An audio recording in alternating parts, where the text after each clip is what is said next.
lived experience, essential criteria. Written quietly between the qualifications and personal qualities. A small sentence in black and white, carrying no weight or recognition of the meaning or fight. Essential criteria. Lived experience of mental health difficulties.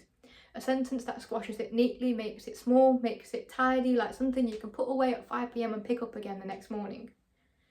But lived experience does not clock out. The ask is to bring all the personal parts of yourself with you, parts you can't put away with the close of your laptop lid at the end of the day. Lived experience, pouring from passion yet so much more. It goes right to your heart, your mind, your core.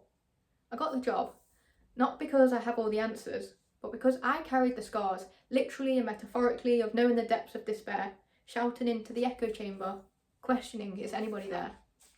Essential criteria. A small sentence that is not small at all, and asks to bring your whole history without a mask. Bring all you are, no simple task. And unlike others in the office or on the call, you have a choice on whether they share their personal experience now or never at all. We place it round our necks on a lanyard, write it in our email signatures. It is to be seen and visible in a world that's still stigmatising the ill. Lived experience. Walk in the balance of telling your story, but not too much of it, because empathy from afar is easier to sit with than the raw pain. They want your success, but not what it was built on, eyes closed to the reality of the ask of that one small line. Written quietly between the qualifications and personal qualities.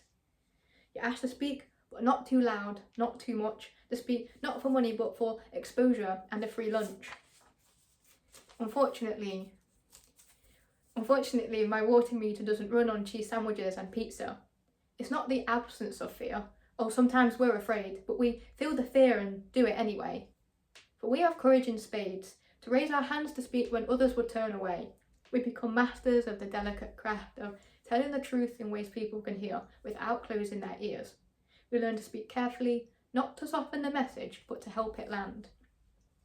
We balance compassion with challenge, hold strong morals like a compass in spaces when it would be easier to stay silent.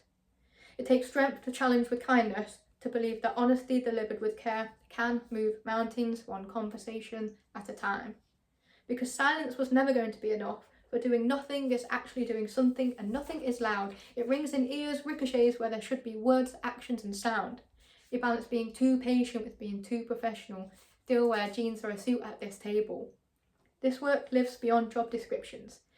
It lives in conversations after meetings, in quiet disclosures, in corridors, in the way people approach you and say, "Can I tell you something?" Because visibility makes you a safe space, and that is both an honour and a responsibility. You carry people's stories never written on pages or spoken out loud before. When the room is empty, but your mind is not. You're playing words and holding feelings, balancing on the line, hoping you did just enough, hoping there's nothing critical you forgot.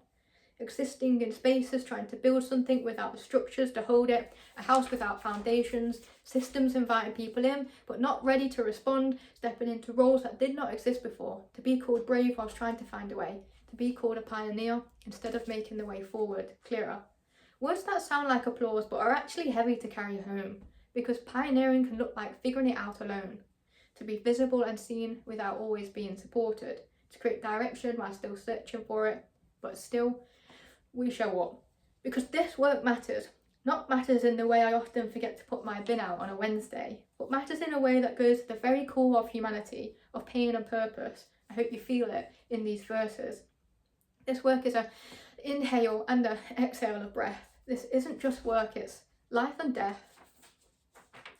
Lived experience is not just a tick box, a nice to have, a good news story. It is perspective, a bridge, a mirror, a reminder. It is connection. It is the reason for the service, the system, a system that sometimes forgets what's at the heart of it. Behind every policy is a person.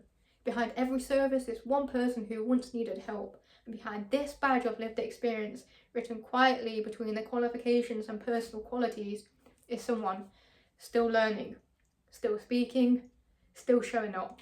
Still choosing kindness, still believing that standing in feeling and in truth, even when it is hard, is how change begins.